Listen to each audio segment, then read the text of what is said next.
What message do you leave behind to the Russian people?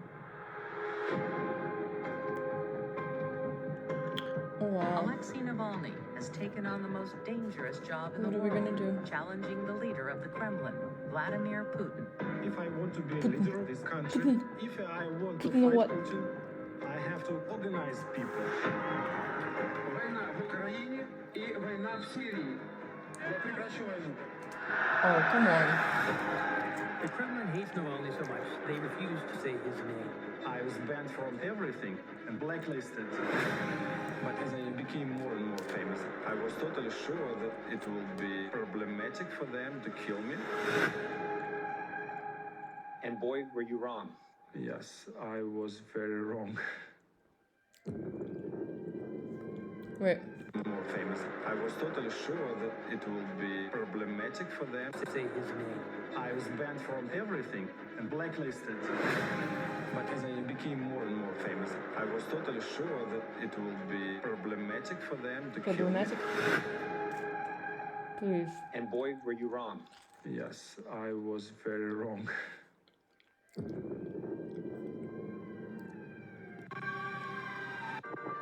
Had an opposite. Poisoned? Seriously? My love, it's a drama. You don't want drama. It's like Putin's leaving a signature. I don't on like the it crack. already. This is The change that. guys. Really. HBO Max. What are you doing here? Are you doing it for money? Are you doing it for Metaslavia?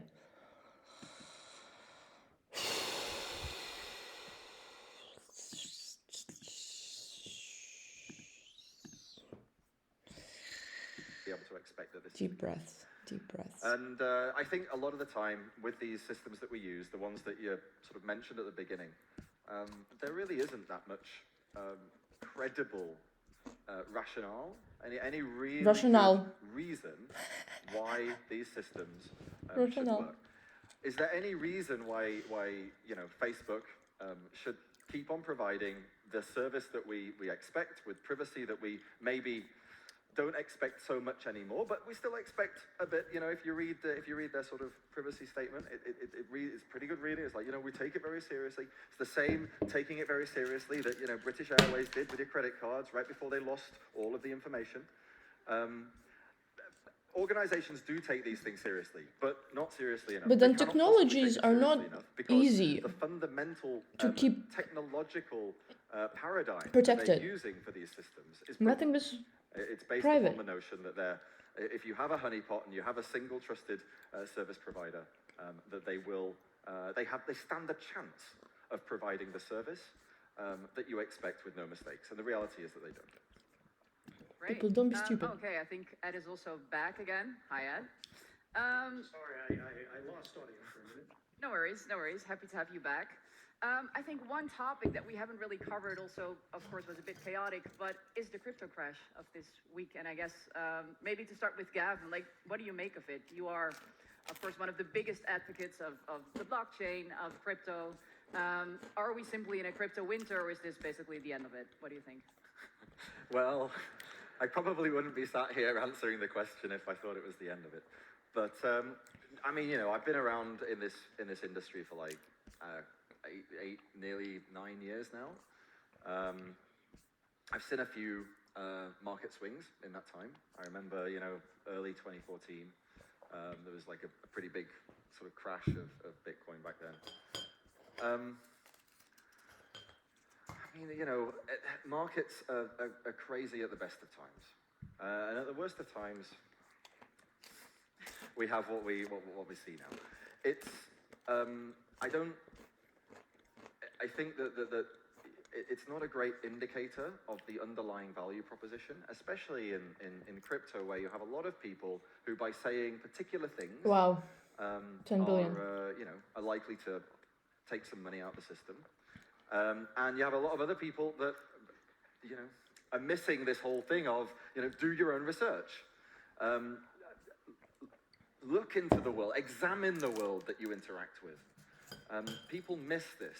And because they do not examine this, they don't see where the underlying value proposition is. which supposed value propositions are actually not value propositions at all. And because people miss this difference, we end up with, some degree of structural failure, and I think, we've seen a symptom of that fairly recently. But just Right, because we see structural a symptom failure. of Please remember, structural failure. It's happening.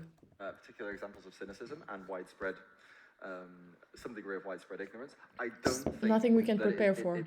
It in any way reduces the argument that in the underlying technology there is value that the world actually needs. So a hopeful message for those of you who hold crypto. Long term, yes. Long term, yeah. Long term. Ed, do you have anything to add there, or do you have a different take on that?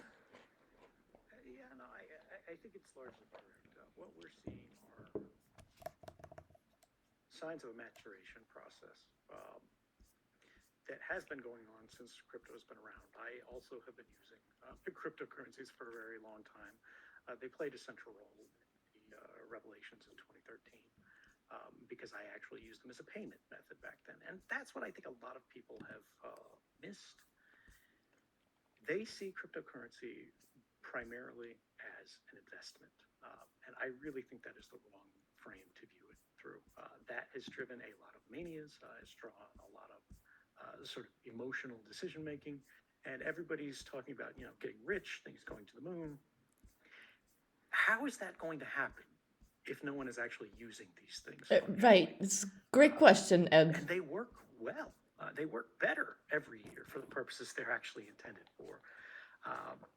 And this is one of the nice things about these. Well, how are we gonna use them if they're not allowed to be Is used? a lot of these gigantic institutions that are, collecting money from these different groups and venture capital firms and making loans, and then, they're Since when crypto became a drug? rehypothecating, consumer investments in a really scummy way, is the scamminess gets washed out. And the only people that remain are the people that are actually either using these networks functionally, and so because it still works, whether the price is $60,000 or whether the price is $6, that continue to use it, or the people who are there for the long term, either to create and to build, or because they're just true believers, whatever. And it's sort of like a forest fire. When the ground has been cleared, things will grow again. It's uncomfortable and it's difficult, and unfortunately, it feels a little more necessary than it should, because we should know better. But humanity has, I think,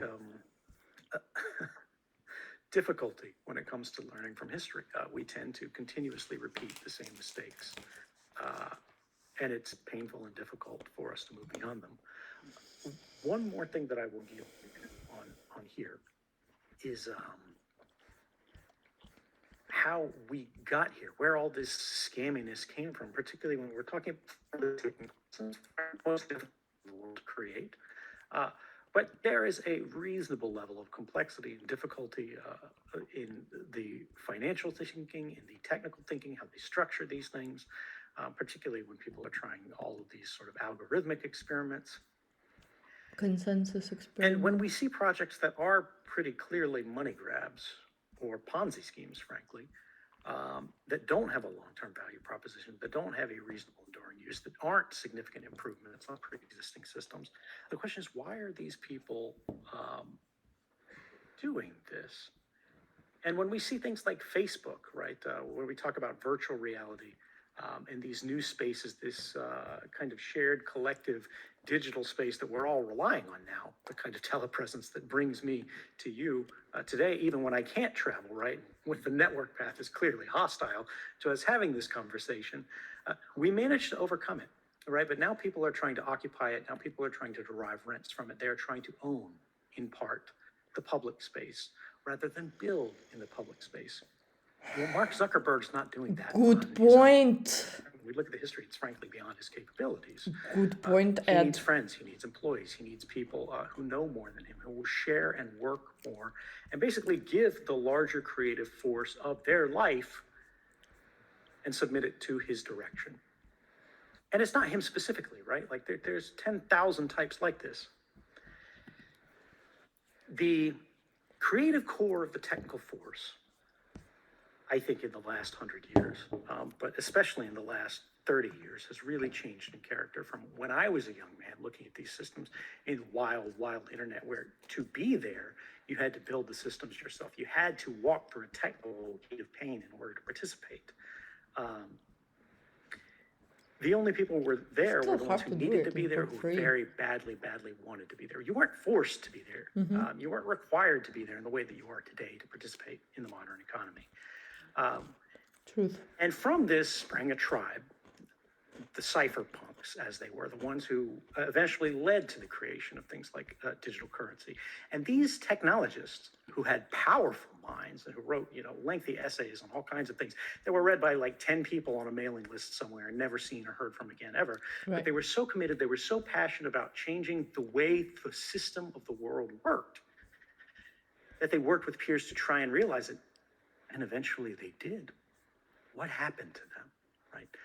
And I think what we've seen is that change of culture, where the technical tribe that wants to find itself in opposition to the institutions as they exist today have now submitted themselves to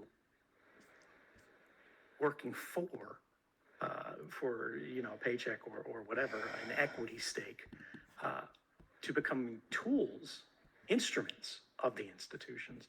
We have to ask ourselves how and why that happened. Why that's so attractive, why it's so recurrent, why we see so many different people from so many different origins with so many systems of belief are doing this. In Silicon Valley, you see all kinds of stories about like there's a staff sort of resistance against Google or something like that. But Google continues, and where do these people go? Who are the other 99% of people who continue working for Google? And where will we move forward from this? We need people to recognize that these systems do not exist without their participation, particularly those who are specialists, right? There are the users, and then there are the people who construct the systems around the users. And if you're in the latter camp, and you are amoral, and you are mercenary, right? And I'm not saying immoral here. I'm saying amoral. You simply don't care about the kind of systems that will affect the entire world. I want you to just take a moment and think of what that world that you also must live in is going to look like 5 years down the road, 10 years down the road, when you too have to start showing, your green and yellow and red code from software that you made yourself. Yeah. Okay, we have a few more seconds, so maybe a very, very short answer, but I think You can't put time on Edward. one really important thing, Please. which is convenience, right? Let So him all of the things that we're talk it up. talking about, people giving away their data, Few more big minutes. companies taking ownership of that data. Also Extend with the time. It's convenient, and people want to use convenient tools. And potentially, I would be able to set up my own email server, if I wanted to, but I don't because it's too much work, it's too much effort. So I think for the both of you, how do you? I'm going to start with Gavin. How do you also stay hopeful? Because you seem like optimistic people, the two of you, hopeful that people at some point are going to get that, or will drop that at some point for the greater good. I think when you're building new technology, there's a certain order to things. And when you're building foundational technology, the order is pretty important. The first thing that you need to do is make sure that it's safe and secure. Right? If the technology isn't safe and secure, then you're already lost. The second thing that you need to do is you need to make it functional, right? So it has to actually do something that's useful for people. People actually need to want to use it for a job that they need sorting. The third thing that you need to do is you need to make it joyous and convenient, right? That's the last thing. It is a thing that you need to do, but it's the last thing that you need to do. And it's very important that you don't do it before the other two, right? If you do it before it's functional, then you're going to just get a lot of people, they'll try it out, they'll think, oh yeah, I had a great fun using it, but I don't need to use it, so they go away again. Most if of you the do it before time. the first one, then you will lose all confidence once the first major security or safety incident happens. So what we're seeing is that this new technology is first being sort of prototyped, and we're working out, like, how safe really is this? How much value can really be stored? How many people, can really, when they're using it in all sorts of different circumstances, do they, are they all having their expectations provided in an acceptable fashion? And so far, at the base level, with like high quality protocols, they have been broadly successful experiments. The second thing is functionality.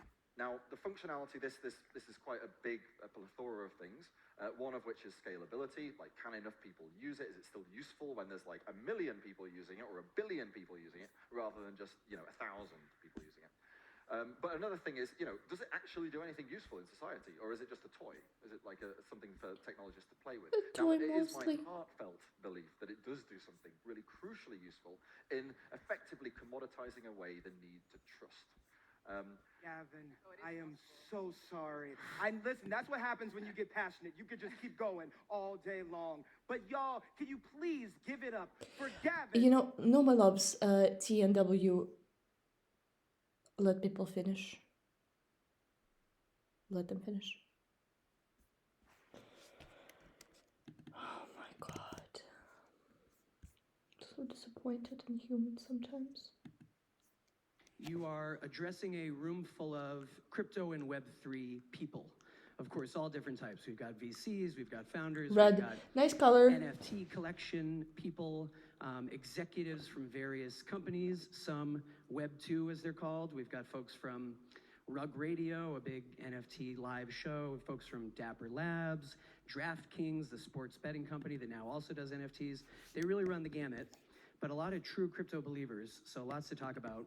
And even since we last spoke to you in March, a lot has happened. So let's start with news in the crypto world that I want to get your take on.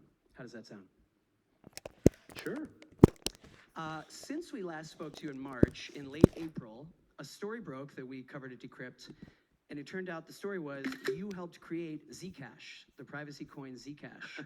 And I think for some people that was like, whoa, but also maybe not such a surprise. It fits. Talk to us a little bit about Okay. that happened in 2016. Do we want to open all of and these how did links? it come about that news came out now, years later? Yeah, it was a very long time ago. Again, I wasn't a central figure in the project. I didn't do any development. I didn't do any coding. It was more that they had, in order to kickstart the Zcash network, which used a novel kind of cryptography that allowed really strong privacy between transactions, that wasn't doing like, shell games, trying to move things around, or just used mixing to the chain, but used zero knowledge proofs. They had to create what was being internally called like a toxic waste key. And this was a key that if anyone had it, could be used to basically mint new coins on the network and a bunch of other bad things, as I understand it. Now, there were a lot of people in like the academic cryptography circles that I followed and I was paying attention to, who were talking about how interesting this project was. And I was aware of it actually from a professor at Johns Hopkins University by the name of Matthew Green, who I think tweeted a link to a paper called Zero Cash. This was before it was Zcash. And I just saw the idea of this as like the actual Bitcoin network through protocol improvements, at this period in time. But they hadn't really taken privacy seriously, and unfortunately still don't. So I was looking at this more like an academic project than, like some kind of, everybody makes crypto coins now to try to get like a capital return on it. But they were going, how do we get this key, construct this key, that if anybody had it, would be harmful? How do we make sure nobody does this? So they created this thing called the ceremony, where they would basically do a cryptographic round among many different participants around the world, different people. And the way it was structured was such that if there was one honest person in the entire cohort, the dangerous properties of this key wouldn't exist. And you could basically ensure the network was fully safe, and all you needed was one honest person. And one I'm excited person about was urbanism stolen, thoughts. whatever. Everybody else could be against it, could be trying to exploit it, could be doing whatever, and it would work. Zuko, as I had written about, is a part of this ceremony. And I went, well, why not? You know, I'm one person where nobody knows where I am, what I'm doing, whatever. It would be very hard to target me. I know quite a lot about computer security, but at the same time, I can at least have the honesty layer. So my sort of vulnerability in this would be hacking, right? It would be surveillance. It would be cameras in the walls from the Russians or whatever, stealing my computer, using bad computer, or whatever. Other people might not have a hacking risk. They might have a social risk. They might have an honesty risk, you know, something like that. But by being a part of this larger cohort, you could make sure that basically nobody cheated the network. And it worked, right? Since then, there have never been any, as far as anyone's knows, sort of greater emissions that should have happened on the network. And eventually, and that key is no longer used. It's no longer sort of a threat to the network. That whole sort of proving channel is gone, and they used a more modern solution that didn't have these same risks. And so they did kind of a little mini documentary talking about this, and Zuko reached out to me. It was like, would you be willing to sort of say that, you know, you were in this? Because I participated pseudonymously. I didn't want anybody to like use me for a marketing purpose. It was just to contribute. Right. What was your suit? Right. I saw some jokes when the news came out that you had helped create Zcash of, well, could Snowden have been Satoshi? No, I'm not, but I'm very grateful to whoever that was. You know, I have my suspicions. Just like but that's really silence. like a gift to the whole Wait. world, and walked off Why into didn't I some ever someone thought with- about that? Right. People are peoples. Let's stick with privacy and Bitcoin's privacy shortcomings, which I think led you to Zcash. Jane as you Jacobs, I said. read her when I wanna was get the like quotes right, but you have, 17, said this 18. a number of times, written about this. You said Bitcoin is failing Parsons. comprehensively on the privacy angle. Since, of course, the transactions are not fully anonymous, they're semi-anonymous, which, you know, side note, everyone in this room knows that that's something that a lot of people get wrong. A lot of people in crypto, they say, and it's all anonymous. And when it comes to Bitcoin, it's not. I mean, you can see that retweeted a 2009 tweet from Hal Finney, another person some people think was your updated thinking on how to do crypto with even more privacy. I mean, in Zcash's case, or we could mention improving Bitcoin's. The challenge here is everybody knows who you know is technically involved in this. That Bitcoin is really bad on privacy. I think the only people who do it worse actually are Ethereum. Yep. And that's because they use the account-based model as opposed to the address-based model. But a lot of people only use like one account. So they see it's like as if you were using Bitcoin, you were just reusing the same wallet. You get this giant history cruft that just follows you wherever, and then you create all these chain explorers, and then every smart contract. Bitcoin suffers from the same thing, but at least largely because there's not as much contract-based activity on Bitcoin. They only see, you know, address A sends to address B and so on. They follow it out, they chart it, they see where it splits on the chain, and then they try to go where it goes back to a common node, or they track spends, or they go where it goes through KYC gateways, and, you know, they find out it. With the tools that I had at the NSA in like 2013, tracking Bitcoin transactions would have been very, very easy. And this is why, even though I used Bitcoin to rent the servers that I use for communicating with journalists and passing, you know, massive archive files over the internet anonymously, I was using Tor, I was using sort of mixing services. I was trying to basically do anything that would buy time. It wasn't that I thought the NSA would Buying time. follow the trail. Yeah. Was that, you know, I'd have to go to this guy, and then I'd get routed over to the office. They wait on it because things to do. My love And for it Saudi wasn't Arabia, until we there don't was a need sustained effort that they would be able to do this this. And by then, vision, I would have please. already contacted the If you journalists. wanna so that know they a would better be closed. vision, talk to me. Normal Bitcoin users don't have that level of awareness. They don't understand Guys, the please. network flows. They don't understand simply your IP address is sending, you know, this transaction to this node that then passes it on. All of that leaves a history that is largely being recorded. There are ways on Bitcoin that they can improve this, and that are done like coin join transactions and the whole join market thing, which are great, but they're way too technical for average people. We see some wallet providers who are trying to like build in their own mixers, and like that's great. It's an improvement. But it's really not enough. You have to have this stuff in the protocol. It has to happen on chain. And that's where you see things like, yeah, Monero is great. I use Monero, right? People think I'm like a super Monero hater, and no, they've got a couple super toxic people in their community. And there were some bad design decisions like a million years ago. And it's not perfect, right? But what is? Zcash has its own flaws too. And then Zcash, it's also great, but for a lot of people, they're not using the shielded transactions, or at least they weren't using the shielded transactions. Now it's getting easier. They've got mobile clients that will actually, you'll do a transparent transaction and then it'll roll you over to a shielded transaction automatically. And these things are great. This is what we need though. We need people to be able to transact on chain at any time and effortlessly without their awareness, the same way that when you connect to, Gmail through a web browser, it's using HTTPS. You should have levels of privacy protection baked into the protocol. And this prevents the kind of tomfoolery that we see the US government beginning to engage in with things like OFAC and Tornado Cash. I was just about to segue to Tornado Cash. A perfect news event to ask you about. I think for a lot of people, even inside crypto, it was a wake-up call, because the appeal for a lot of crypto OGs who've been in it since 2009, or if it's the Ethereum people, it's 2015. Not that it's completely untouchable, but unstoppable.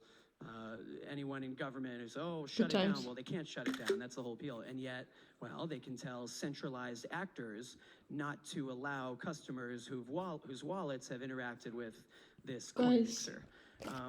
Other than, basically proving many of your points, what's your latest thinking on the sanctioning of Tornado Cash and what people who believe in crypto should make of this, and how concerned they Believe in should crypto, be like about kind of this regulatory believe in something Yeah, I spiritual. think members of the public, certainly, they don't even know that this happened. But members of the crypto community largely aren't taking this seriously enough. This is actually a do or die moment. And we're for talking about the Tornado Cash. relationship We're not talking about between the FTX yet. network and the state. How come? And I'll get into that a little bit more. But there is a. My loves, it's only gonna There's go a down from level here. of Let's be honest. And then we'll technical have to be innocence, rebuilt. or less charitably ignorance. Not on new that people foundations, don't but understand on the average like person has, right? consensus reached What is happening now is what happened on and what exactly destroyed we the need spirit to of the build. original web. Really. I think a lot of people who are in this room, they've been technical for a very long time. They've been a part of the internet for a very long time. They've seen it change. A lot of you in the room remember what dial-up modems sound like, right? That's not actually shared by the vast majority of the population, even people who are of the right age. And that was we very lost sad that attempt to do internet that. because we onboarded billions of people, and the people who were providing the gateways for that didn't have their best interests at heart, right? That's what we're seeing now. We're seeing people exploiting the kind of ignorance that made so many people now think tapping like the Facebook app on your phone, that's the internet as they understand it. And now think, crypto is Coinbase, right? Or something else equally horrible. I didn't say that. Ed said that. It's really nothing personal. Just an example of the sort of overly compliant, overly indulgent sort of thinking, which, yeah, you guys get rich, you'll make a lot of money, but have you actually sort of advanced the interests of society? Maybe in the same way that people sell lawnmowers do. You're not even building lawnmowers yourself. But when I go and buy a lawnmower, nobody asks for me to hold up my passport and scan. This guy spent way too much time in Metaslavia. He's way too smart now. It's frankly toxic and embarrassing. You're getting some applause in the room. And I would just sort of half interrupt to say that this topic keeps coming up at this conference because in some ways I think people in crypto are concerned that oh wow, it's a good question. Why is it so? who do KYC, who say, show your passport to buy the lawnmower, that will eventually have NFTs, right? So I guess, you know, what are crypto people to do to not end up just losing to the same old incumbent tech powers that Guys, this are is publicly real traded good. and warm up to regulators and follow all Piotr. the rules? The real answer is you make the protocol do the work. You can't trust people, but you can trust code, or at least you can trust code. Well, you can't trust code until you trust the people who code it Let me get back on the tornado and people cache who thing, use it, 'cause actually, that's, sort of who have where access to all it, of this really. gets complex and interesting. What you just said, where So good. like the big players will become the Piotr, size of entities in the who field. are you? We know that Pawliński. works. That's simply sort of efficiencies of scale. It's going to happen here. My plea to those of you who are in that sort of big end of the pool is, if you're going to cave strategically. Leave space and for the sort of values that we're all supposed to be representing here, to make sure that, yeah, the government wants to do something and they can layer some law on you because you're big and you've got 10 million employees and they can all come and arrest you. But make sure that, yeah, if you are a stub and you have to check passports and you have to identify wallets to go, you know, one hop out, you understand and you structure your systems in such a way, and everyone understands that that's fine, but as Really? soon as somebody goes one more hop out to the second hop, they move to the other wallet, your trail goes cold. And when it comes back into your exchange, you have to ask people what their purposes are. They declare this, whatever, but you really have no way of checking it. You don't want to be in a position where you can check that. Because really, that's not your role in society, even the government says it is. That's for police, that's for intelligence, right? That's their job, and their job is supposed to be hard. Don't make their lives easier, right? There's this whole mindset in government, and this argument for everybody who's been following cryptography, we know about like going dark. They're like, oh, we want to peel back WhatsApp's encryption. We want to make sure that Apple doesn't turn on end-to-end encryption. We want to make sure they push all their crap to the iCloud in unencrypted backups or backups to which Apple has the keys. The police can request them, or weak keys. The police can crack them. And every time Apple gets close to doing that, they go and complain and they go, we're going to cause problems. We're going to pass a law if you do this. So Apple caves. They re-engineer things to make it sort of problematic again. Understand the difference between their job and their role in society and your job. The job of policing is supposed to be hard, because if it's not, we live in a police state. We don't want everything we do to be scrutinized. We don't want every transaction to be monitored. We don't want to show our passports Too late. to do lawnmowers. And the government has more power and more capability now than they ever have at any point in history. Do not be charitable. Do not be generous to them. They don't need more help. They don't need more tools. They don't need more weapons. They have enough, and they're reorganizing society to itself be a weapon. Which brings us back to Tornado Cash. There are actually, I would like to believe, well-intentioned people in this space. Bruce Schneier, for example, a great academic cryptographer. I read his book, Practical Cryptography, or actually sort of pre-NSA everything. I liked it. It influenced me. It taught me a lot. I've lectured at his Harvard course for, I don't know, something like that. But he's writing in Lawfare, which is deeply authoritarian, terrible pro-government sort of structure for influencing Congress to become worse. That Tornado Cash was like a golem.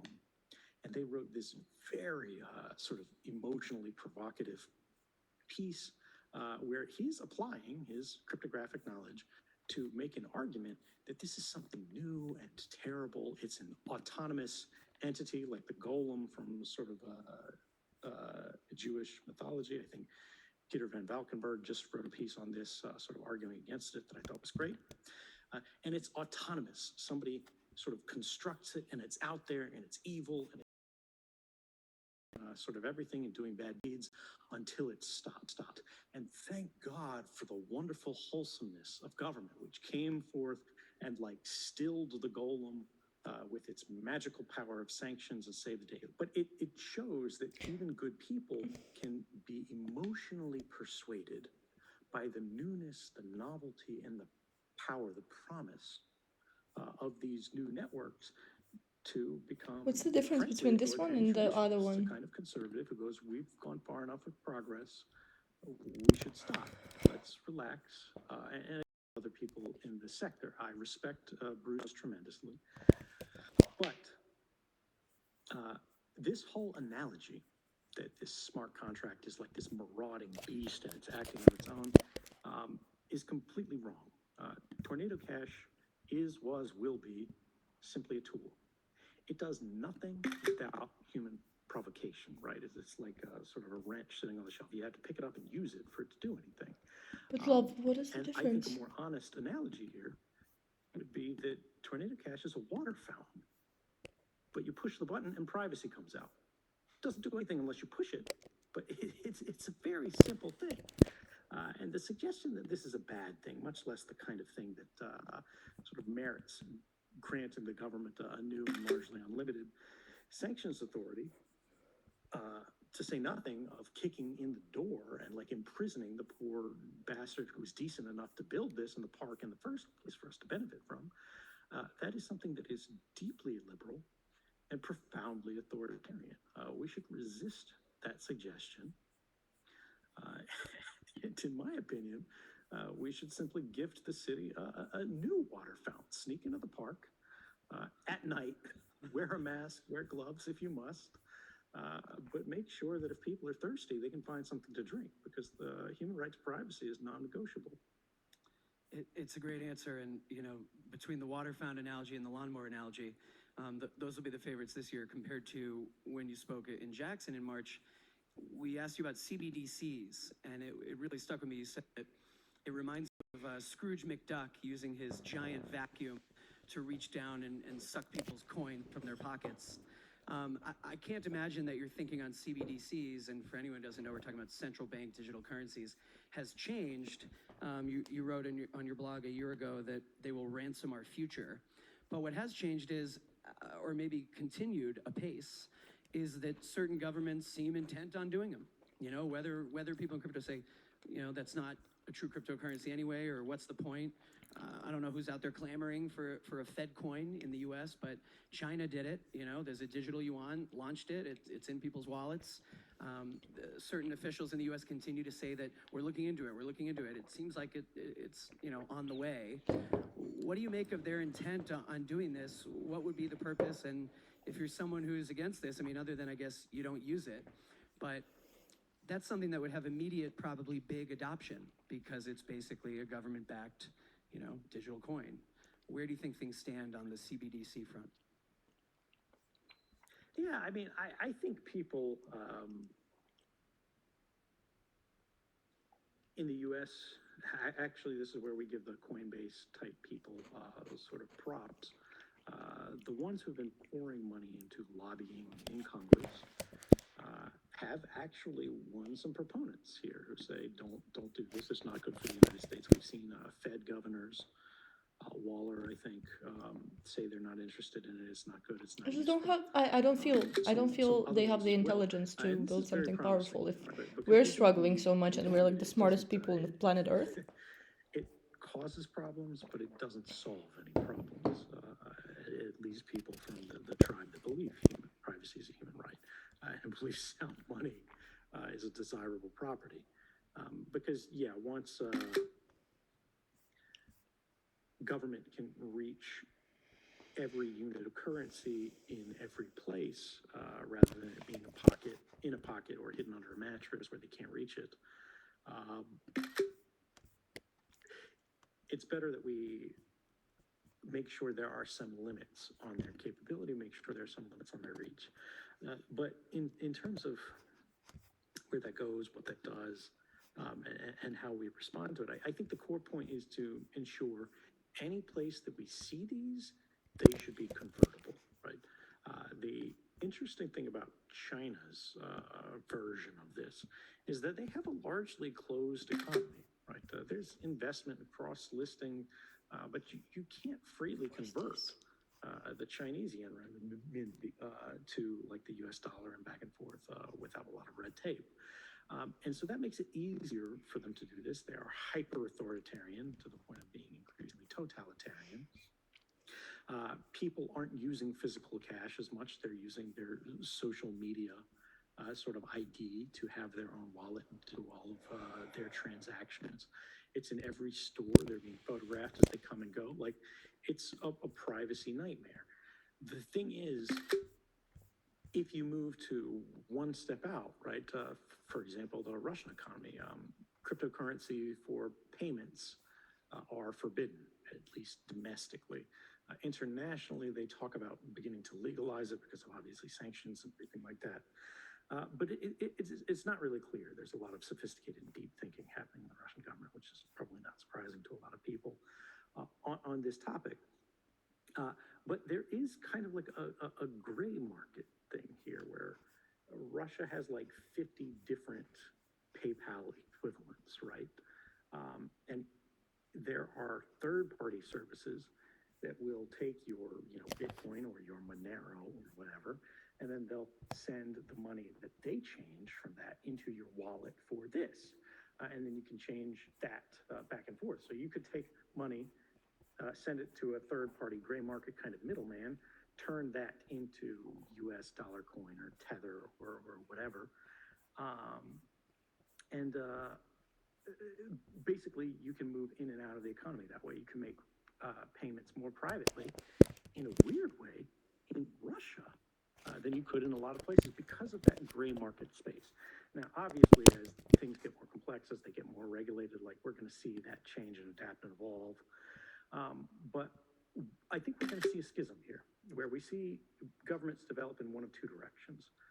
They are going to be either in this very Russian pioneering sense, and I'm not trying to impose a value judgment there. I'm just saying it's very wild and frontiersy there. There's a lot of freelancing and the law is less clear, so you see a lot of experimentation. And then the China direction, where everything is gated, everything is watched, everything is permissioned. When we get back to Ethereum again and this whole OFAC thing, the idea of OFAC compliance being desirable or being something that you want to do. Like if you're Coinbase and you're just passing things in and out, that's one thing. If you're Coinbase and you're running validators, that's a very different, very dangerous thing. You guys shouldn't be running validators because you can't defend the values that you should be promoting to your customers by doing so. And a lot of people aren't going to like that because they're like, well, we've got 10 trillion, Ethereum in deposits. Well, you got to loan that out to somebody who can actually do something good for the world with it, as opposed to doing it for yourself under these regulations where you're doing, less familiar is the censorship problem on the Ethereum blockchain right now. Since they moved from proof of work to proof of stake, I wrote about this actually years ago, but I kind of got it wrong. I said proof of work basically creates a lot of problems in one direction, waste of energy, e-waste and things like that. Sure, we understand it. We're running a giant math contest and the only prize is the next block, the block reward from that. But on the other hand, when you move to proof of stake, you bypass all of that wasted effort, but you have then entrenched a system in which the rich get richer. So like, which of these is more desirable? Well, then when we go, the people who are rich have much more to lose from breaking the rules. You see that you start to create an inevitably more centralized network over time. And this is a big problem. Now, this is a major experiment. It's very interesting. I think the proof of stake thing on Ethereum is great, and it's something we succeed. But this centralization thing we haven't dealt with, and OFAC has really pounced on this. Earlier today, I checked MEV Watch. If you look it up, it's a site that goes how many blocks of the last day or week or month or whatever are censored on the Ethereum network. Today, it was 53%. And I read a headline for somebody that says that spiked as high as 63%. Think about that. If 2/3 of a blockchain's transactions are censored, that's a fail state. At that point, you might as well be using PayPal. And I'm sorry to say that because I hate PayPal and I love Ethereum. But everyone involved in the Ethereum ecosystem needs to understand that this is an existential threat to the project. This is what I mean by do or die moment. If 2% of transactions are censored, okay, sure, you just wait for the next block. But if one idiot sitting behind a desk in Washington can stamp a piece of paper without so much as passing a law, and in a few months, every other block in your network, or 2 out of 3 out of your network, and it's still creeping up, soon it's going to be 8 out of 10, you know? Every block in your network is getting stopped and frisked. You're the opposite of decentralized. And if you think that this thing, the Tornado Cash, is the last paper that somebody in Washington is going to stamp, you're going to have a very bad time over the next decade. So I think the right move here is for people involved in these kind of projects, for people running validators, for people working on protocols, for people working the KYC gateways, Cool. is to say, look, if Washington wants to censor transactions, you are more than welcome to. Because I'm making too many screenshots, huh? On your own validators. How about the amount of You can videos buy I your own produce? ETH, you can stake it on your own nodes. How you much can consumption censor to can we your handle? heart's delight. But you are not the king of the internet. And I would argue that, quite frankly, they're beginning to look more like the internet of it. And Ethereum shouldn't be a part of that. Getting a couple more snaps in the room for that. I've got 2 more for you, and then some of our audience members are very excited to get to ask you a question. I want to ask you, error, that after you did your leakings of it, I guess I'm asking, are you Bitcoin rich these days? And I think I read recently that why do you need to work? So one thing I would say, don't trust everything that you read in the press. Secondly, that was written by Barton Gellman. I like Barton Gellman. He's a good journalist. He's nobody's friend, right? But that's an important quality for some of the best journalists. That was a private comment that wasn't meant to be published. But look, my advice is, as a privacy advocate, if anybody asks you what crypto you have, what you hold, the answer is, what is crypto? That's pretty good. But I'm not at risk of going hungry. Certainly not this year, let's put it that way. Okay. And, as I mentioned, we've got a lot of, so you won't tell us what other crypto besides Bitcoin you own? just to be clear. I wanted to make sure I asked. We've got a lot of NFT people in the room. What is your take on NFT? My experience with NFTs has been basically nothing but positive, because I use them for fundraising for a non-government organization, Freedom of the Press Foundation. And we put together an NFT called Stay Free, which was basically a portrait for me by a great photographer, Platan, who gave us the sort of permission to use it for this. And then we overlaid it. Cool thing about this page that it's one page. Am I right? It's late here. The I am. court papers, right, for the I do decision have a that Twitter. actually said what the NSA was doing is illegal. And, it was just a small thing. I was talking to Trevor Tim, the executive director, like, if we make a couple $1,000 off of this, great, It was like $5 million that somebody donated to win that. And it's tremendous. Like that funded years of operation for an NGO from one auction. It's beautiful, this. When you see people that are, doing all these PFP NFTs and whatever, it's like whatever floats your boat, guys. I think NFTs. This is my dream. I love print my work, if you really care. That we are just tokenizing things on the blockchain that people can show a property interest in, a possessory interest in. You can demonstrate, control of this key effectively. But these keys are different, and they're transient, and sort of people are passing them around in a way that's a little bit different than what we think of as sort of a more fungible, even though it's not fungible, like Bitcoin type thing. You need to have a more historyless chain for it to be truly fungible. There's just a lot of interesting potential there. Now, do we see it developing there sort of broadly where it's getting a lot of embrace and use? I haven't seen it personally. There's all these sort of earn to play gaming things. I think they've been not very successful in terms of games because they're mostly, I think, designed to extract value from VCs right now. But Good point. when we earlier today, I was tweeting about sort of Mark Zuckerberg and his stock is down in the pits. He's betting a lot on this Meta thing, and everybody's like, "Oh, Facebook is finished," and I'm like, Facebook is probably finished. Sure, it's on the decline. But this Meta thing, it's a long shot, but you put enough talented people in a room, you look at these things, and then you create the demand yourself.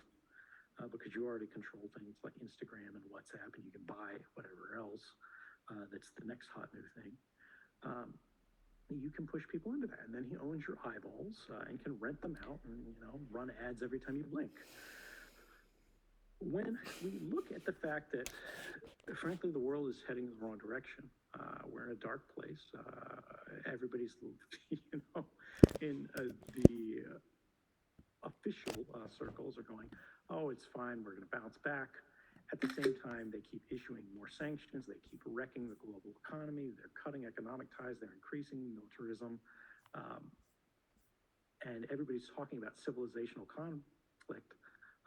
What is the cost of that? Quite interesting. What's the world going to look like when you're spending the money that you should be spending on, education, health, and all of these things, on bombs and guns and tanks, right?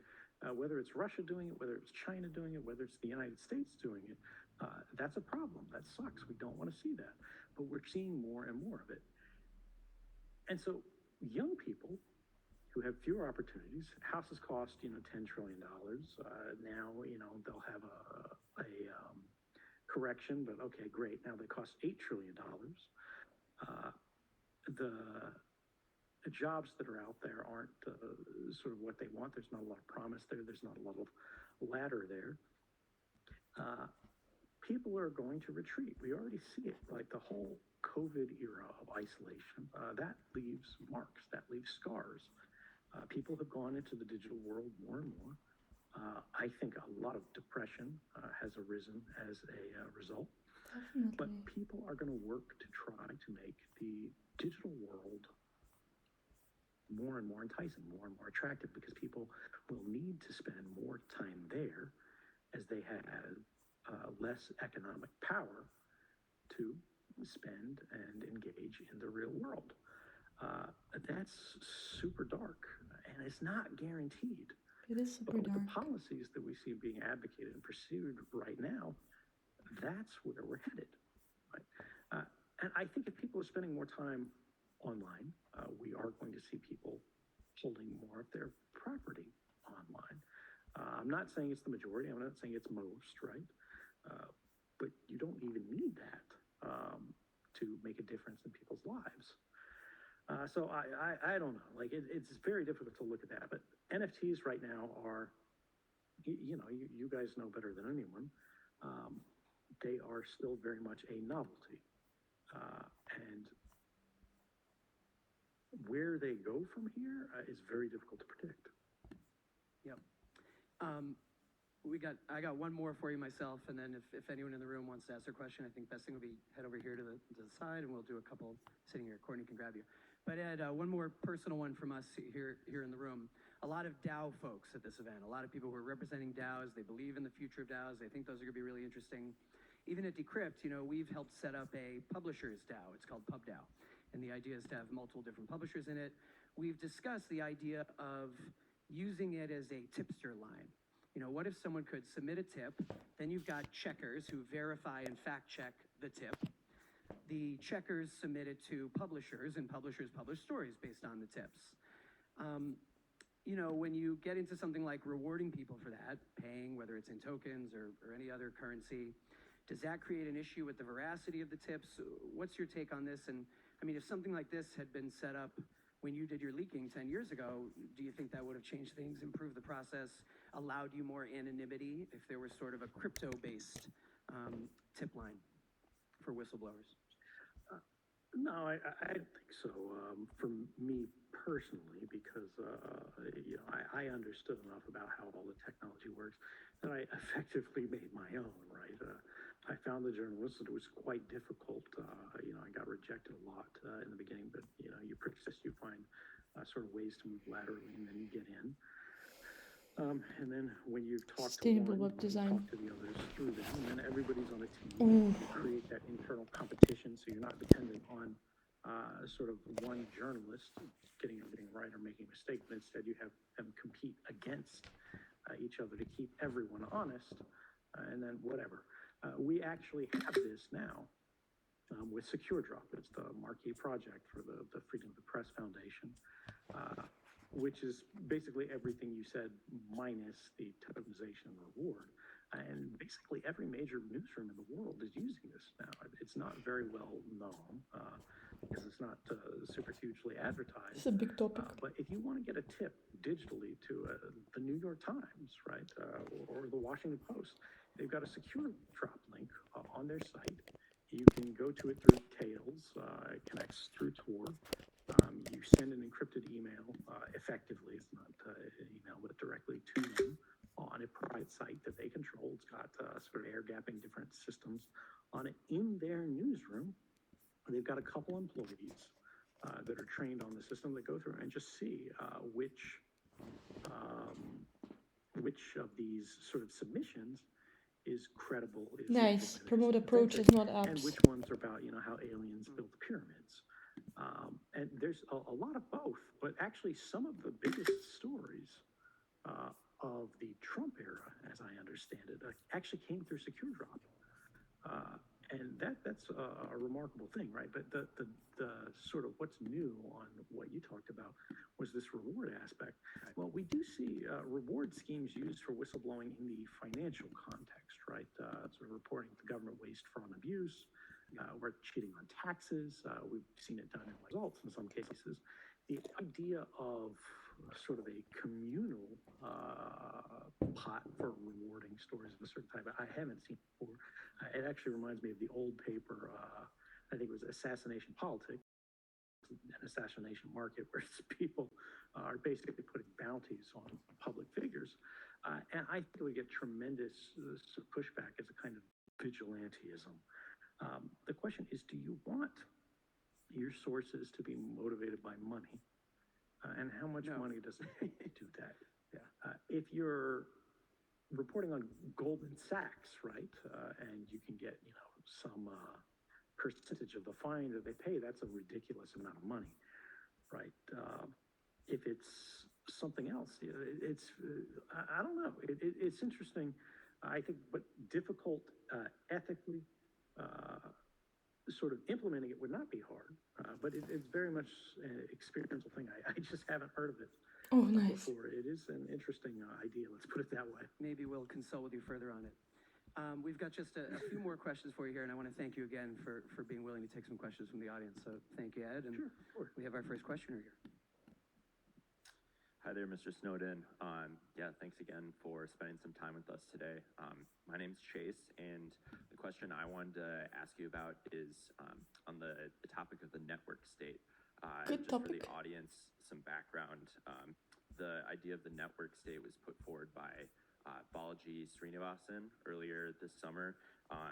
In a single sentence, he describes the network state as a highly aligned community with a collective or capacity for collective action that crowdfunds territory around the world and eventually gains diplomatic recognition from pre-existing states. I would be curious just to hear your opinions on the topic and whether you think this is a viable future path for us as an alternative to the nation-state government model. And I work at Masari. Yeah, it's a really interesting. Thanks for the question. Balaji, I haven't been able to read all his stuff, but he's a very interesting thinker in the space. I think it is correct to see there are people who owe a higher loyalty, you might say, to the network than to their local government. And as the values that are represented by spaces on the internet increasingly diverge from the populist or majoritarian impulses of an increasingly conflict-racked world, we're probably going to see more of that. And the question is, how does that manifest itself? How is it channeled? Is it constructive? Is it destructive? And frankly, we all get a vote in that based on how we contribute to it, or how we interact with it, or refuse to interact with it. I have previously advocated for something similar to that in the context of, again, the woes of the over-centralized sort of KYC squatters in the crypto space. And this is this idea that I have of like the first post-national bank. All of these banks are like, yeah, we're regulated by wherever we have our office. Well, don't have an office. All of our employers or whatever, all of our employees can be targeted. Why does anybody know who your employees are? And this is Good point. this is going to change over time. Good point. Right now, it's still very difficult. It's difficult to interact. Why do you It's need to difficult know? work. It's difficult to participate. Again, I mean it. and the I likelihood that really people do slip mean up it. exposed Why? identities, they Why? talk. Let's We hear all it get a again. vote in that based on how we contribute to it, or how we interact with it, or refuse to interact with it. I have previously advocated for something similar to that in the context of, again, the woes of the over-centralized sort of KYC squatters in the crypto space. And this is this idea that I have of like the first post-national bank.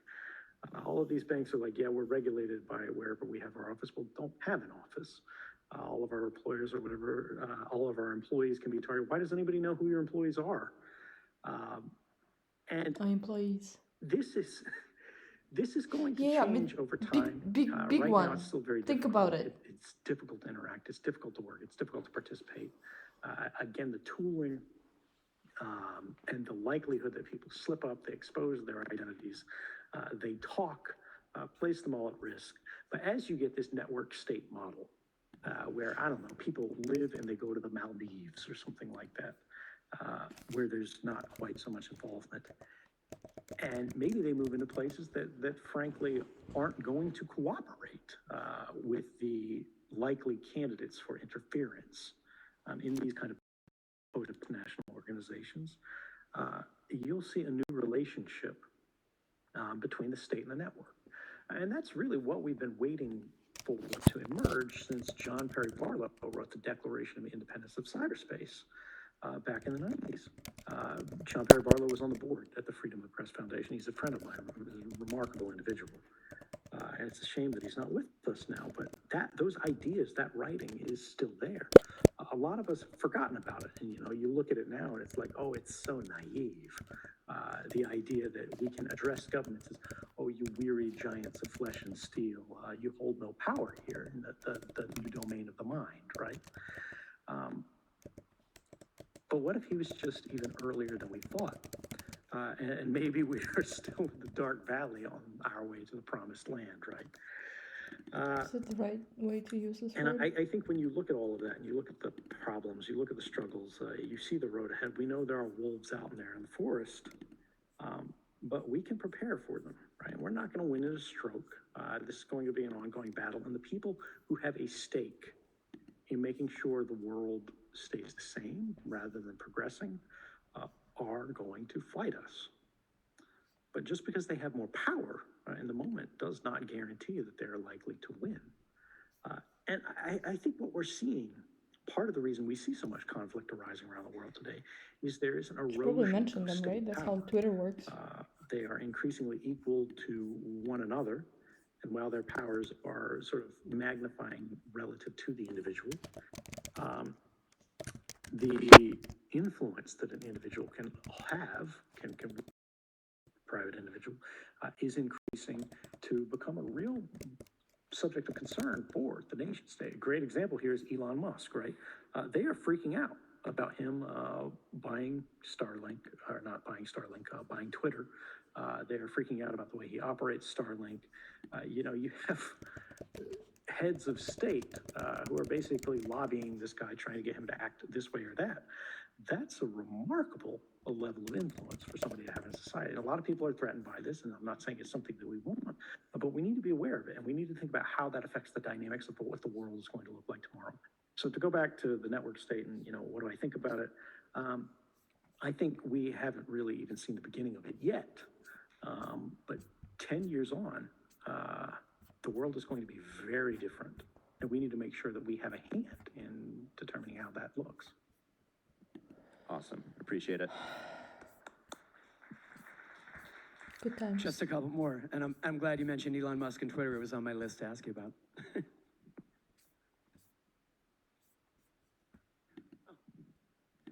Hello. Thank you, Edward Snowden, for joining us. My name is Cass Vegas. I am the founder of NFT INT and head of community for Feature.io. My question is, we all know this trilemma that we're going through of scalability and security. It's a broad, complex answer, but what are some actionable steps to the security and privacy side of Web3? I really want to read them all. I mean, this is too big for me to answer, particularly in limited time as we get to the end of the session. Frankly, I'm not really qualified. NFT INT and head of community for Feature.io. My question is, we all know this trilemma that we're going through of scalability and security. It's a broad, complex answer, but what are some actionable steps to the security and privacy side of Web3 and blockchain tech? I mean, this is too big for me to answer, particularly in limited time as we get to the end of the session. Frankly, I'm not really qualified to answer it. I can share my thoughts, right? But I'm not Mr. Wizard. There are a lot of people in the room who have much greater credibility and sort of established experience who can probably give you a better answer. But my reflex here is that everybody gets excited about sort of speed and scalability. And what is so remarkable about how Bitcoin succeeded in the way, the reason that it changed the world is because that wasn't really the focus. It was a factor, it was an interest, but they went, let's make this work. Let's make it powerful. Let's make it unstoppable. And then we can worry about sort of the scaling and the speed and everything else later. Now, Satoshi wasn't trying to attract VC capital, right? He wasn't worried about, or she, worried about competition. But can you imagine if Satoshi when was we a look she? at it today, we have these networks and we Realized. see things like, again, the privacy coins are a great example of this. Just realized. They are really strictly better than non-private competitors in a lot of ways, but the network effect determines so much in terms of use, in terms of adoption, in terms of acceptance, that it's really difficult for them to get traction. One of the things that is so interesting to me about Ethereum is the fact that it has so much interaction, it has so many cross-chain activity through bridges and whatever. Bitcoin, we really don't have very much with that, except as the kludges to sort of enable everything else, because it wasn't really supported with the protocol layer. We see more interest in it, but I think the idea that we need to accept. Can you imagine? And unfortunately, Ethereum is really calling this into jeopardy with this whole OFAC thing, because it shows the flaw of going, well, let's focus on speed, scalability, efficiency, and let's put sort of decentralization to the wayside. Really want to accept. We need movement between chains, right? There's like the Bitcoin maximalist mindset where it's like one coin to rule them all. And we're going to end up there if the other chains, frankly, don't get their shit together, like with Ethereum. But that's not the world we want. We want people to be able to choose the properties that are most efficient and interesting and valuable to them. Maybe you store your savings in a coin that's a strictly good store of value, right? And I'm talking about like Tether or stable coins. I think the centralized stable coins are crap. I'm very interested in like the MakerDAO DAI thing, not the Maker token, but the DAI part of it. It's phenomenal. The fact that it still works is remarkable. The fact that it still holds its peg is remarkable, just through some over collateralized algorithm schemes. But then when you want to sort of make it more private, you move it through, whether it's a Tornado Cash like thing that's on chain, great, if that's supported there. But imagine it's able to freely move to another chain. We see something now like the Ren bridge that allows you to move from Ethereum into like RenZek, and then you got your Zcash there. And then maybe later on you move back into Bitcoin because you want to spend there or speculate or whatever. You just trust this one more to hold its value. Or there's some feature of the chain there that's interesting to you. And then you move it somewhere else. There should be a portability here that's not costing you like 2% on every transaction where, you know, we have all these DeFi people that are just trying to extract rents from the ecosystem. But we want people to be able to answer that trilemma for themselves. Right now, very few people are qualified to do that because they don't understand the implications of moving between these chains. They don't understand the values and the properties between it. They just see a stupid dog avatar on a coin that comes out of Elon Musk's account, and then they're like, yeah, write me down for that one. And that's a problem. But as the space matures, as these sort of networks become more sophisticated, people should be trusted to make their own decisions on these kind of things. And we should enable that. There should be coins that are better in certain parts of this trilemma than others. And that's okay, right? Maybe we have a transaction where it's super fast and it's got great scale, but it's got terrible properties for everything else. It's super centralized. But it doesn't really matter because you never keep anything on that chain. You only basically rinse through it to spend. It could happen transparently. Nobody's even aware it's there. But the infrastructure has to exist. People have to build it. Like there has to be space. And that's where we still see the great immaturity of the space. Everything is an experiment. And the people who are doing really well with precisely this kind of thing, like the Ethereum guys, I really like, again, that they've done this proof of stake thing, but it's incomplete. We don't have the end. Now we're being confronted with the problems of it, and they really need an answer for this. And right now, there's been no response to the OFAC compliance disease that's, you know, eating into their blocks, and we need a solution to that. Thank you. Really good. The people in the room are really interested in all this. We appreciate your time, Ed, and it's been a little bit of a marathon here. Can you take one more question? Sure. Okay.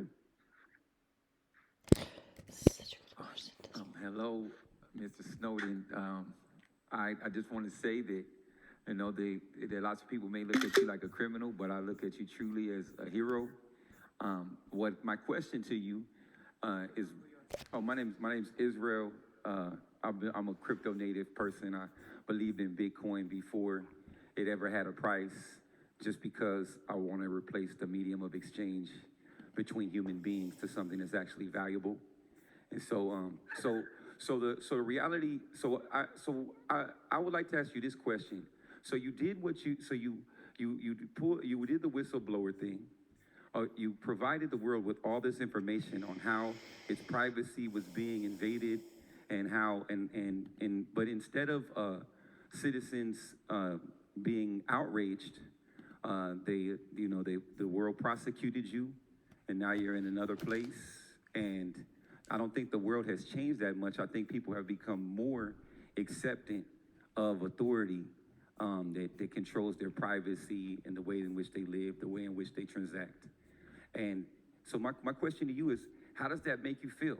How does it make you feel that you sacrificed so much and that you put your life and well-being at great risk, and yet society seemingly continues to move in this direction? And also, though a wise man once told me control is an illusion, a lot of people don't believe so. Do you see a hope? Well, let me actually turn that back around for you just quickly.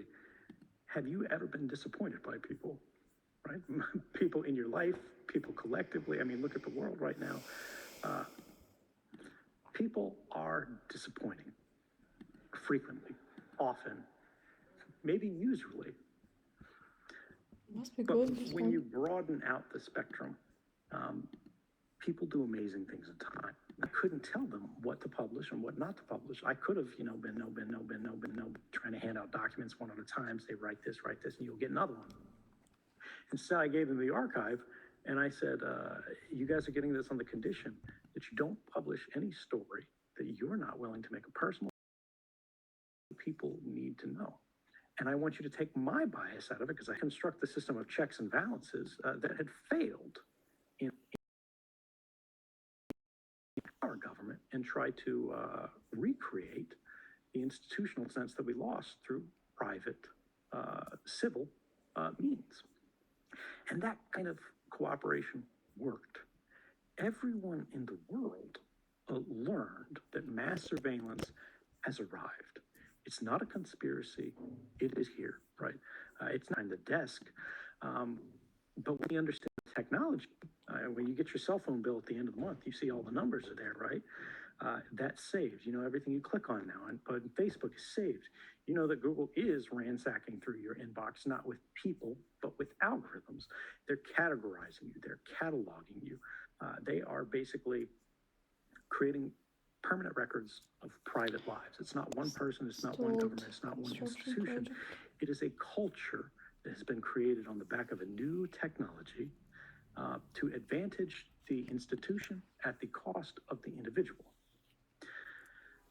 Everyone knows that now. They haven't necessarily absorbed. Frankly, there's not a lot that the average person knows about it. So understanding and accepting it is the default response. But at the same time, there are people around came forward now, you know, it's almost 10 years ago, a huge portion of just web traffic across the internet, even logging into Gmail and Yahoo and, you know, Hotmail, the big mail of the day, these different webmail providers were unencrypted. And your local network, you know, the guy at the coffee shop could push you to an unencrypted version of the page and then steal your password and login details. So could your government. Those days are gone. Now we've got certificate pinning in the browser. You can't force certain pages to unencrypted connections that just fail. And that means the network, everybody's communications are transient, right? We're no longer electronically naked. We can't just create these sort of binary, here's nature and here's humans. We're intimately involved in these changes.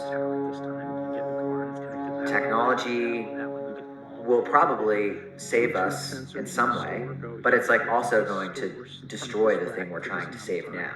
And it is getting worse. It might not be what we want, but I'm not even sure we really understand what it can or cannot be.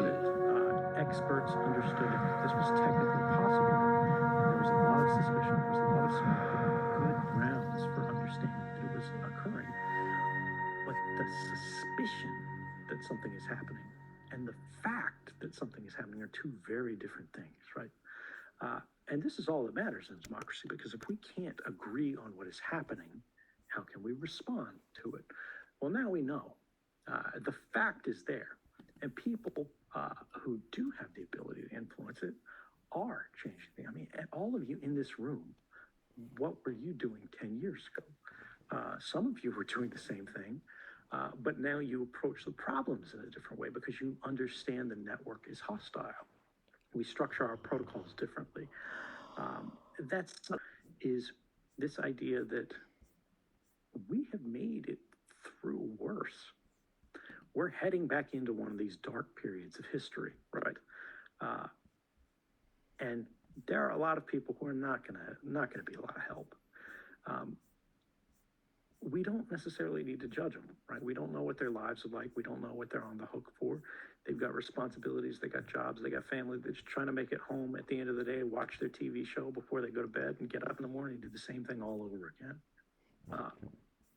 But we depend on those people too. You know, everybody, and not everybody, but most people are providing some service. They're making some kind of contribution. And this human network is the whole point of our digital network. The network doesn't exist for itself. The network exists to serve people. There are institutions During both that are trying to I'll make watch us it later. serve them. They're trying to make the people serve the network. Good And it's our energy. job to fight that. But when I look at all the problems, when I look at all of these threats, when I look at everything, I haven't bad seen thing First that we're Dibs in a facing, bad while. decisions in governments here, I there, interviewed there. everywhere, people don't give up. And frankly, you don't need a lot of people on your side to I win. used to love First Dibs. If Oh you're God, using we're gonna go technology, dive into it at and some point Bitcoin soon. is an example of that, right? One person or few people created something that now, Margarita so in many years retrograde. later, is still rolling, and it's only Beautiful getting design. stronger. Everybody is, running to the dollar right now. All the other currencies are collapsing. But once everybody is in the dollar, right, what happens then? Well, the dollar isn't safe either. And when people realize that, the question is, where do those dollars go? It's not really about money, right? But it's the idea that people are voting with those dollars as a sort of sign of faith. And I don't know if it's going to be Bitcoin. I don't know if it's going to be something else. It doesn't really matter. I'm not super interested in, the charts here. But the idea is we are at a moment in history where everything is in flux. But the cards are about to fall on the table. We need to be ready. We need to do the best we can to respond to events as they occur and try to make the world a little bit better. There's a lot of things we can't fix. We're not going to be able to fix. There's a lot of people who aren't going to care. There are a lot of people who are going to try to stop us. There are a lot of people who are going to cause problems. And, you can go out on the street right now and light yourself on fire, and most of the world is going to yawn. But sometimes one person is all it takes, and that could be you. Yeah, And that's what gives me hope. it could be you as well. Thank you for that answer. Great answer. Great Thank you for your answer. time. Generally, Metaslavia looks good on you. I'm very happy to hear such depth.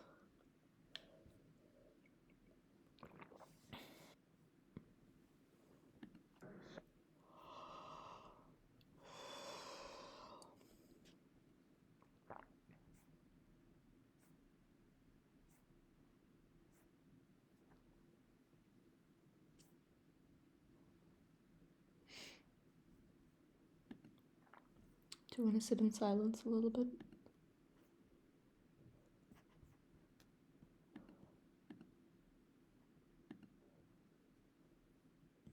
Okay, let's go.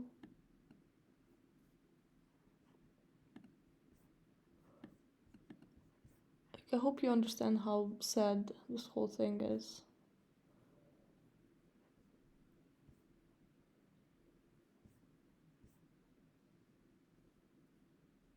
Look how Antarctica is big. Can we please talk about it?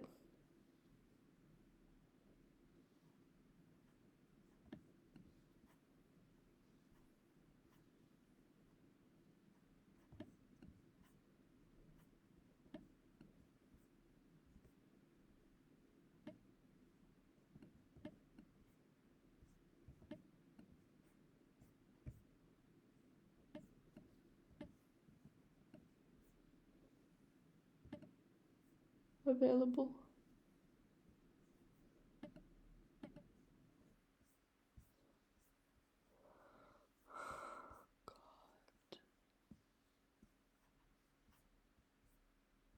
Purchased.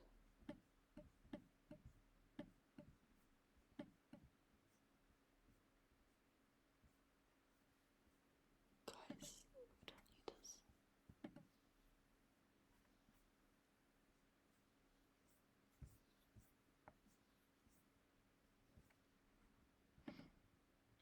Why is it so that most dirt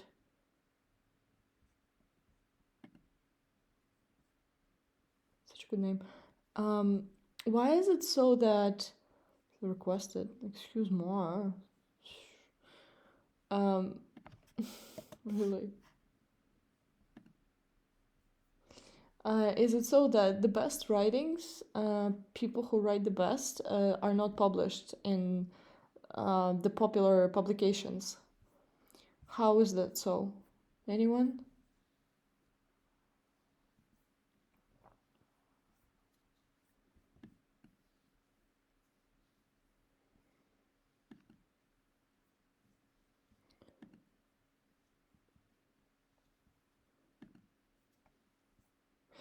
I mean, like, even like Zorazine's quality of writing is better than anything that I've seen in Web3 writing.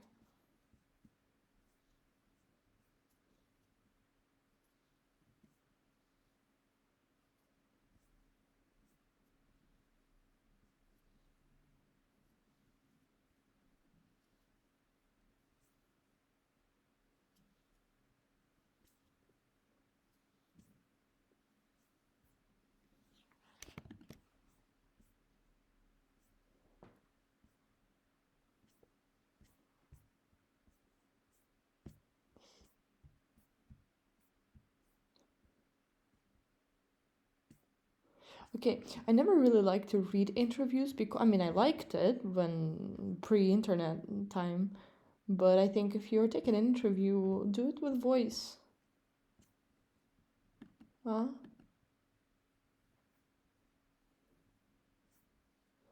Something about the music ecosystems, I don't really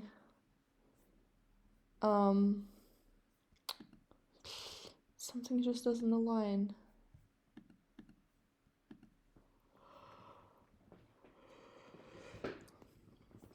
I don't know what it is. It's like, yo, we have to figure out one place for music. Just like one place for communicating with each other. Am I wrong or what's going on? Why do we need so many different music platforms? I don't, I can't. This is just no way. I'd rather sing to myself than listen to someone else's music, It's just how it is. I just love to listen to myself much more. Or like the music of Edward was so much better than, your love is bad, don't give a fuck. Or like some kind of truns. It's the worst. I don't like electronic music that way at all. You can't just can't. So I think we should just rethink how music is positioned. Crypto songs.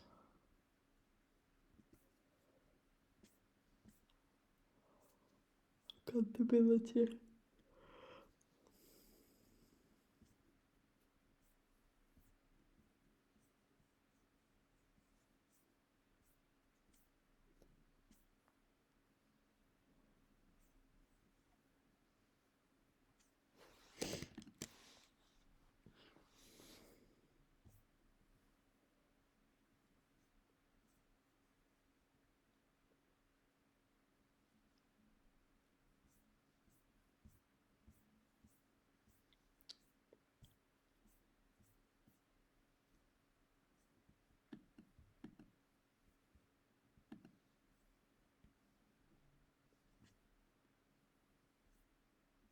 Some articles are really bad though, Zora?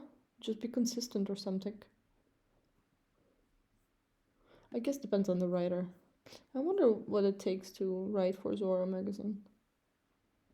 I don't know why I mean, look, Zora is the only reason why I'm so, like, showing you Zora at every attempt to, do Web3 media stuff is because of their visual communications. Yes, that's it. That's it.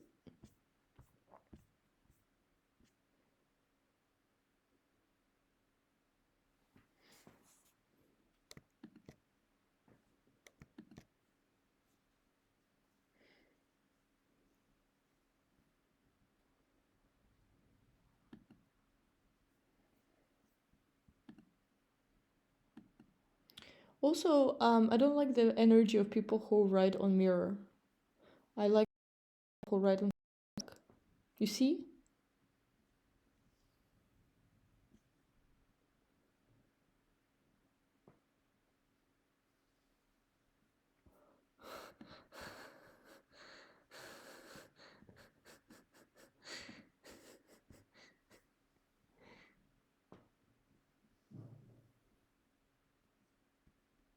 God.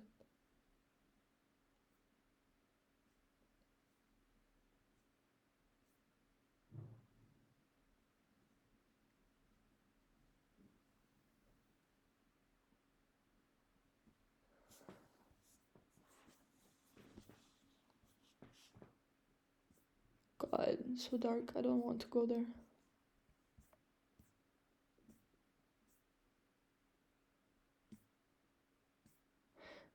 I don't like the know you meme website. It's just it's worse than Wikipedia.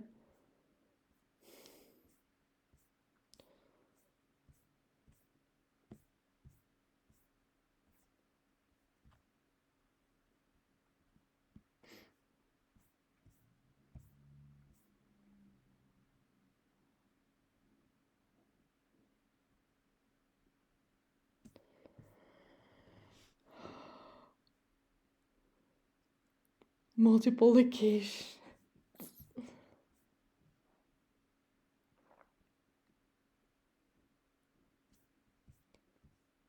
What? How many pages?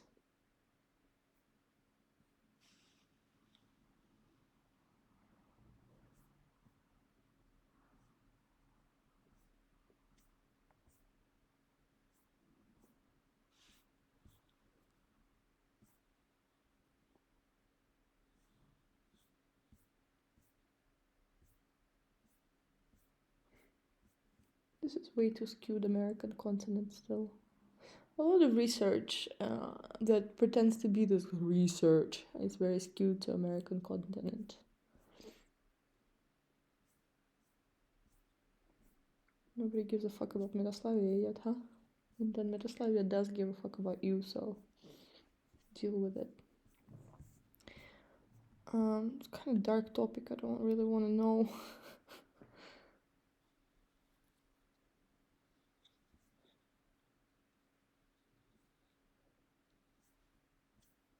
You know how to avoid online harassment? I think it's pretty easy. Do not show up online. That's all. I mean, do not show up in places where you can get harassed, like social networks and messengers. Create a new account and, you know, use it only for a very small amount of people to communicate with. People don't understand. I do communications, and like most of my communication that I do is like peer-to-peer 101, you know? It's really not about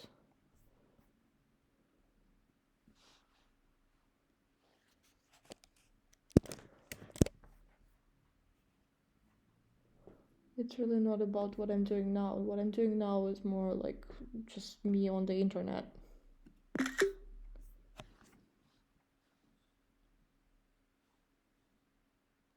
But it's so easy for me to do this kind of communication for us that I feel like it's just part of the thing.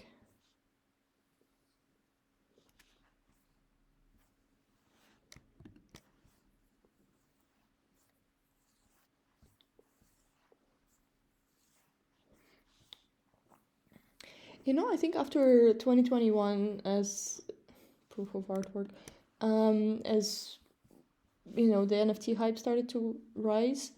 Really, I think we have started to really consume art and without really appreciating it or even digging deeper. And also, we started to overproduce art, which is the worst because the amount of digital trash that's been produced those years. Look, including me. Look, I did it. You know, but for me, it's always been a part of this bigger journey and bigger, you know, science creation for us. So it wasn't just because of the hype. I was just on it before this whole, you know, pandemic of NFTs started to happen.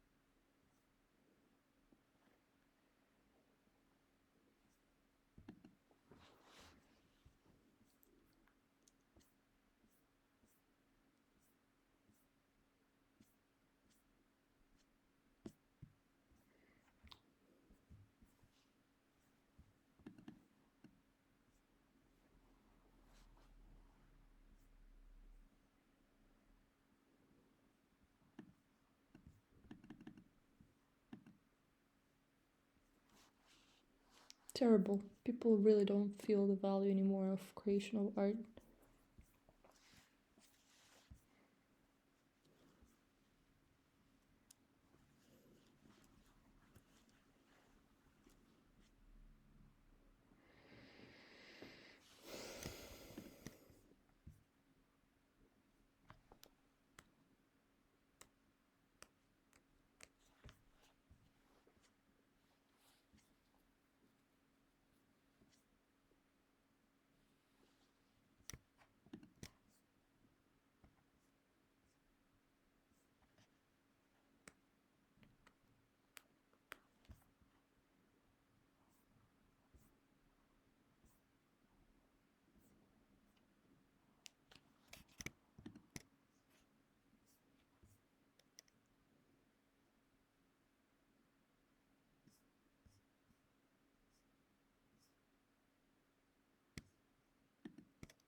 It's just informing, but not really analyzing.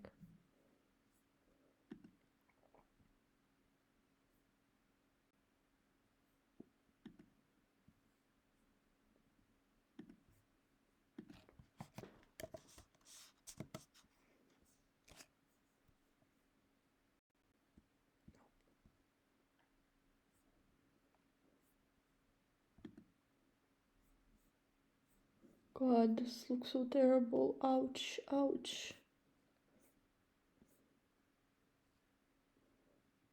Zima. God, please don't.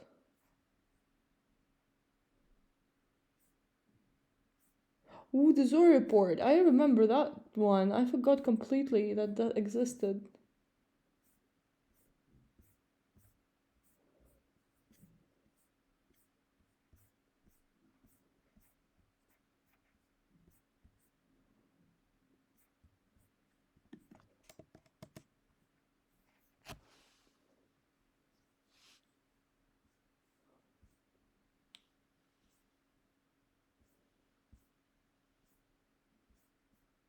It's really terrible.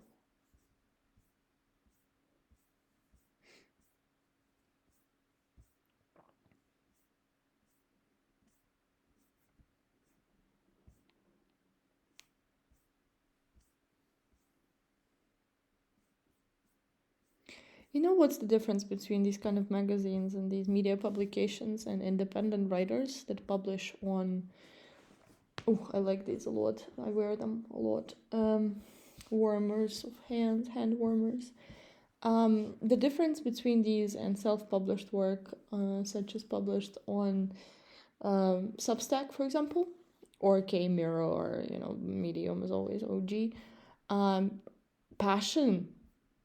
It's quite easy. Passion is what that makes them different. People who write for these kind of like independent publications, they're passionate about what they're writing. They have a good opinion set. People who write for these trashy, you know, old life magazines and digital publications, they're unhappy. Unhappy people doing it for work, for money, can say right away. And of course, advertisement, of course. I mean, that's just how it is still. So, yeah. Cancel!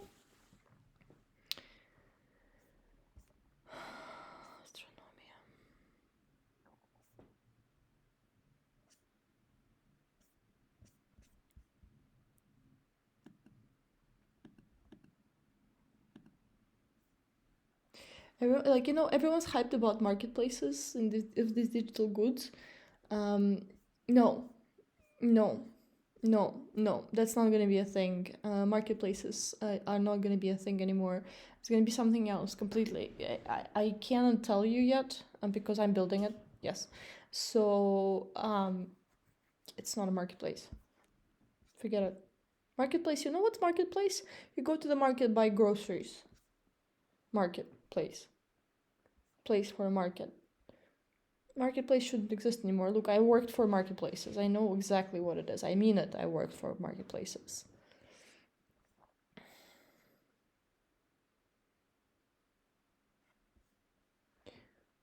Don't even want to press on any of these.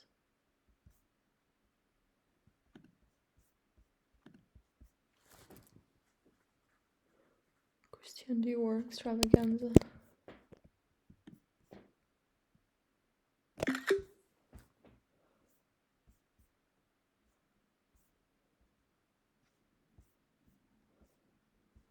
I love museums of fashion so much. Someday.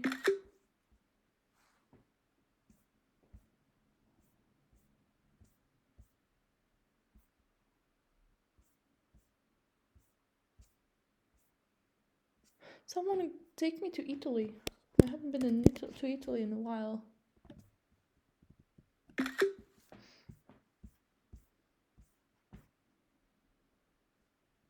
Well, remember Palazzo Fortuny is such a good one.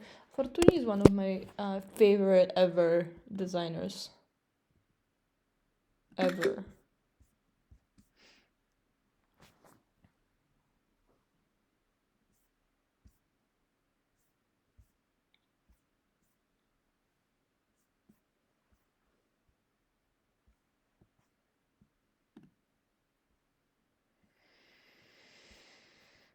This will be gone. This whole narrative. My loves, we are tired of it. It's pretty obvious. It's gonna be gone. God.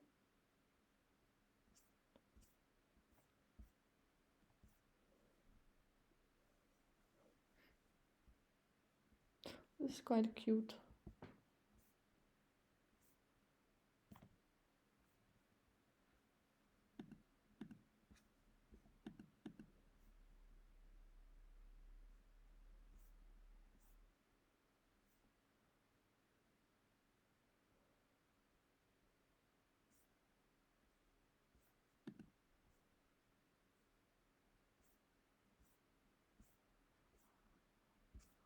I'm kind of surprised to see Pond there. I'm still like, what is Pond doing here? Maybe one of the employees decided to feature.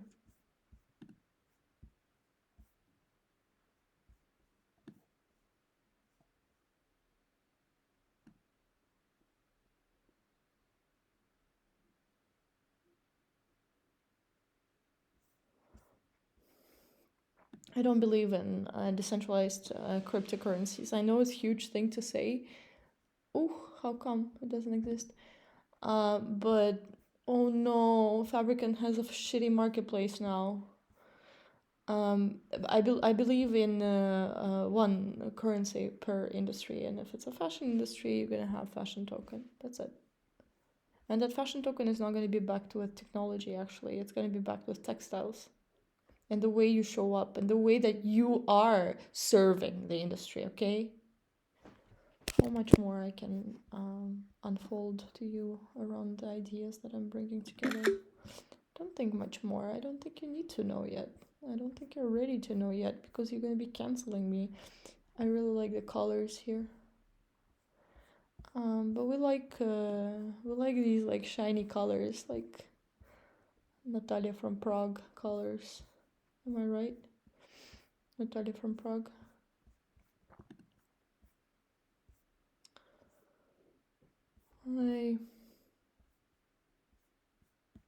That's the WOW collection, World of Women. But my loves is so bad. Like, nobody's gonna give a fuck about these things. You know, I'm looking at it and I'm bored. It's so 2019, if not 2018. And it's Fabricant, excuse me, you know? It's so boring. Oh god, so many pages. I go die if I look at all of them. Work with us. No, Fabricant, I already worked with you. I read, you know, your core team's astrology charts, and I don't need to do much more.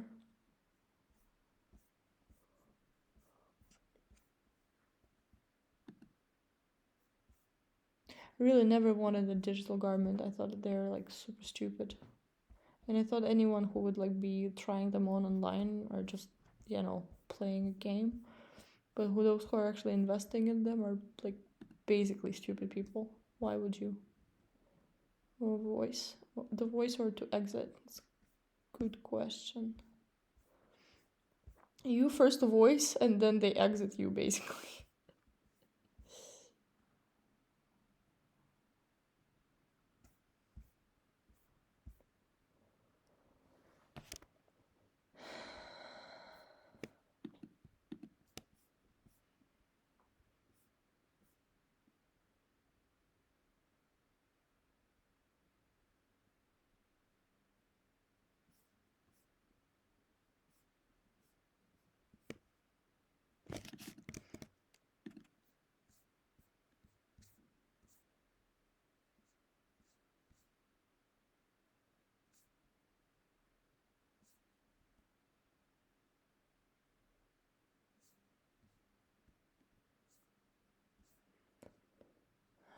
My love, sometimes it's just like you can't voice it. You have to, go underground.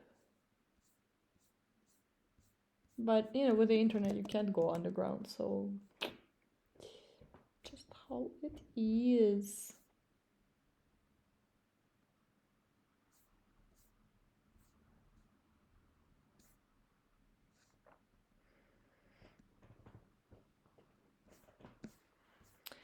And as you know, DAOs are also expired idea because they just don't work yet because we as humans haven't come to a consensus yet on what actually needs to be built in the Web3 world. Once we'll be able to do it, we'll be able to form tribes around different aspects of the ecosystem. That is one ecosystem, not many ecosystems. Stop calling your shitty coin, whatever, layer 1 ecosystem because it's not. The ecosystem is Web3, ultimately. The internet.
Ooh, colors.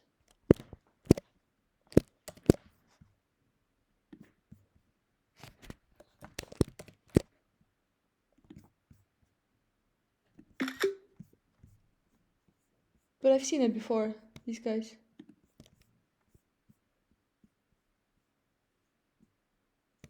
Green Peel podcast.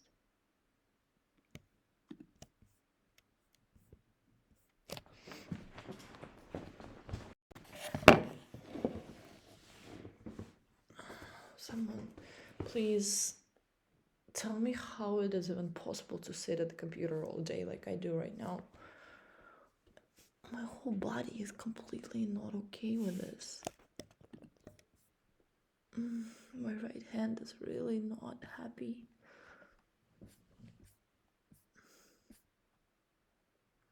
I should probably get a standing desk. That would be quite good, actually, yes. Time for a standing desk creation. Please, someone.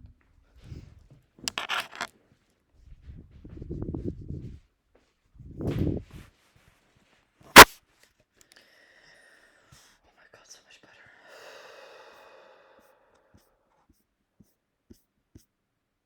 reference. What does it say? And I'll continue.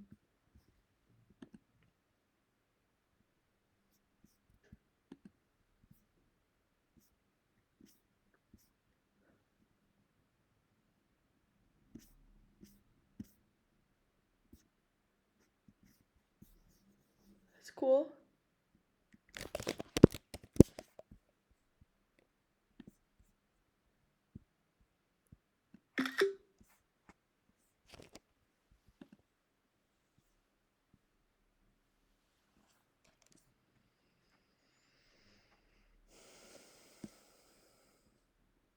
$19.93.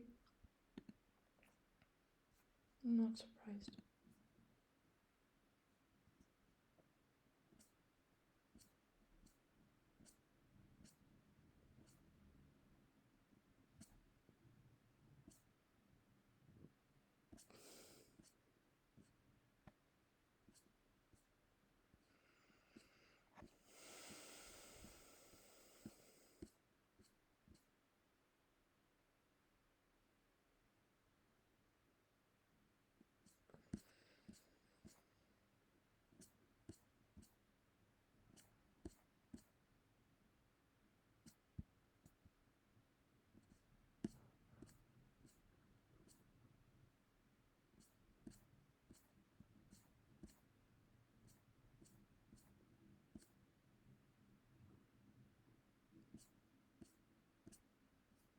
I know you've asked me before, so I'm gonna say again.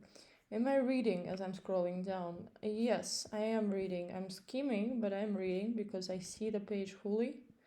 And sometimes when I stop, I'm thinking if I should screenshot certain part, but then I usually don't. I read very fast, and at the same time, it doesn't mean that like I can retell what I just read, but it goes into my consciousness in a way that is quite cute. I read, or I practiced rather, I read several books about speed reading, fast reading. So when I was like 15, 14. So I know the technique.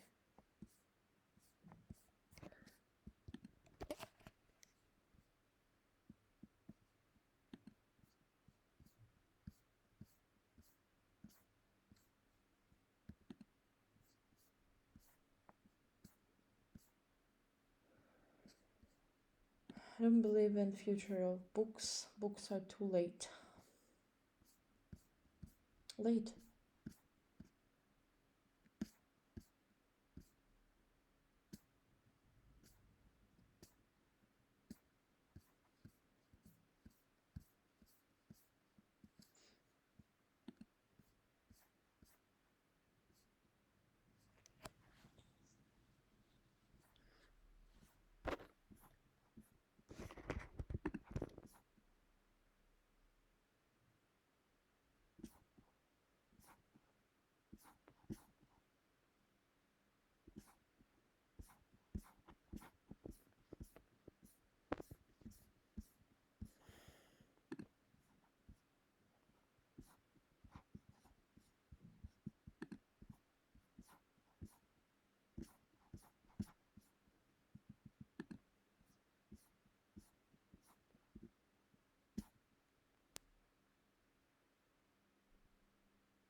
There are two people talking. For me, it's harder to read. Good interview.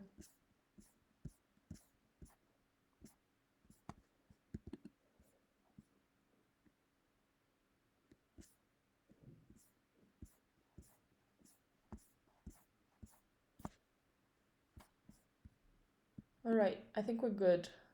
Yes, can you imagine? I think we're good. There's some more to go, but definitely more than enough so far.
I remember that one.